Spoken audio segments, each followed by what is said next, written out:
अस्सलामुअलैकुम स्टूडेंट्स, कैसे हैं आप सब। उम्मीद करती हूँ आप लोग बहुत अच्छे से होंगे। चलिए अपना वीडियो हम स्टार्ट करते हैं। आज का आपका टॉपिक है जीवाणु अभिरंजन की ग्राम विधि या ग्राम स्टेनिंग। देखिए, जीवाणु के काफ़ी सारे टॉपिक मैं आपको करा चुकी हूँ अपनी सारी वीडियोज़ में। मैंने आपको जीवाणु की संरचना के बारे में बता दिया। मैंने आपको जीवाणुओं के पोषण के बारे में बता दिया। जीवाणु कौन से जगत के में पाए जाते हैं वो सब मैं आपको करा चुकी हूँ। आज का ये टॉपिक है जीवाणु अभिरंजन की ग्राम विधि या ग्राम स्टेनिंग। ये जीवाणु अभिरंजन क्या होता है पहले आप ये समझ लीजिए। देखिए, अभिरंजन यानी जीवाणु को रंगना, जीवाणु के रंगने की विधि ये हम बोल सकते हैं। इसमें क्या करते हैं, इसमें जीवाणुओं को रंगते हैं। ठीक है, तो जो जीवाणु कलरफुल हो जाते हैं तो उसको बोलते हैं ग्राम पॉजिटिव, और जो नहीं होते उसको बोलते हैं ग्राम नेगेटिव, यानी जी पॉजिटिव और जी नेगेटिव। ठीक है, अब इसमें करते क्या है ये आप समझ लीजिए, और इसको ग्राम स्टेनिंग विधि क्यों कहते हैं ये भी आप समझ लीजिए। इस विधि को क्रिश्चियन ग्राम ने सन 1884 में दिया था, इसीलिए इसको ग्राम स्टेनिंग विधि भी कहा जाता है। क्लियर हुआ आपका। चलिए अब आगे बढ़ते हैं। ग्राम पॉजिटिव और ग्राम नेगेटिव। ग्राम पॉजिटिव में क्या होता है, इसमें जो जीवाणु अभिरंजित हो जाते हैं, मैंने आपको अभी बताया था, जो जीवाणु रंग जाते हैं उनको अभिरंजित हो जाते हैं उनको ग्राम पॉजिटिव कहते हैं, और जो अभिरंजित नहीं होते उनको ग्राम नेगेटिव कहते हैं।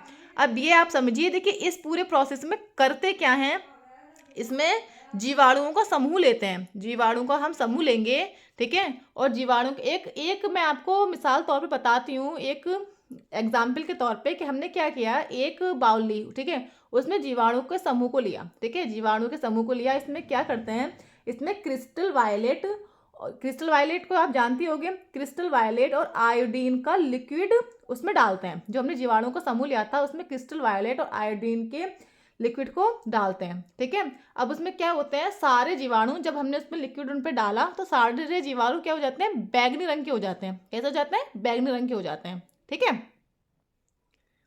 क्या हुआ, क्रिस्टल वायलेट और आयोडीन को हमने डाला, इसमें क्या हो गए, सारे जीवाणु बैगनी हो गए।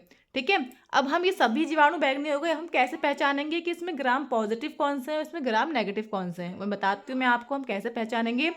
अब क्या करते हैं, जो ये हमारे सारे जो जीवाणु जो बैगनी हुए हैं उन सभी को हम धोते हैं। पानी से नहीं भाई, पानी से नहीं धोना है, उन सभी को हम किससे धोते हैं, एल्कोहल या एसीटोन। जब हम एल्कोहल और एसीटोन से धोते हैं तो जो जीवाणु ग्राम पॉजिटिव हैं वो तो बैगनी ही रहते हैं। ठीक है, और जो जीवाणु ग्राम नेगेटिव हैं वो रंगहीन हो जाते हैं, यानी कि उनका बैगनी कलर जो है वो गायब हो जाता है, समाप्त हो जाता है और वो रंगहीन हो जाते हैं। ठीक है, क्या होता है, अल्कोहल और एसीटोन से धोने पर जो जी पॉजिटिव यानी ग्राम पॉजिटिव बैगनी होते हैं और ग्राम नेगेटिव रंगहीन हो जाते हैं। ठीक है, अब इसके बाद क्या करते हैं, इसके बाद जो रंगहीन हमारे जीवाणु हैं उनको भी और जो बैगनी है उनको भी, यानी ग्राम पॉजिटिव को भी और ग्राम नेगेटिव को भी क्या करते हैं, इनको सेफ्रेनिन से रंगते हैं। ठीक है, जब सेफ्रेनिन से रंगते हैं इसके बाद क्या होता है, जो ग्राम पॉजिटिव जो जीवाणु होते हैं जो बैगनी होते हैं वो बैगनी ही रहते हैं, उन पर कोई फर्क नहीं पड़ता। पर जो रंगहीन जीवाणु होते हैं वो क्या हो जाते हैं, वो लाल हो जाते हैं।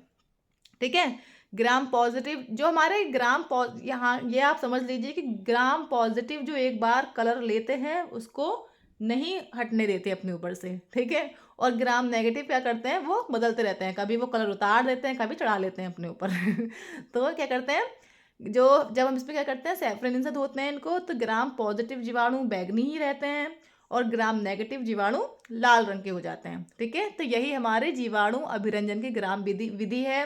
देखिए, ये जो क्वेश्चन आपका आता है ये शॉर्ट क्वेश्चन में ही पूछ लिया जाता है। ठीक है, ये हमारे बहुविकल्प में भी पूछ लिया जाता है, काफ़ी ज़्यादा किसी भी तरीके से इसको पूछ सकते हैं। ठीक है, अति लघु के हिसाब से भी इसको पूछ सकते हैं। ठीक है, तो इसको इसको ये पूछ सकते हैं कि ग्राम विधि को किसने दिया था, या ग्राम विधि को ग्राम स्टैंडिंग क्यों कहते हैं, या इसको कौन से सन में दिया गया, किसी भी तरीके से इसको पूछ सकते हैं।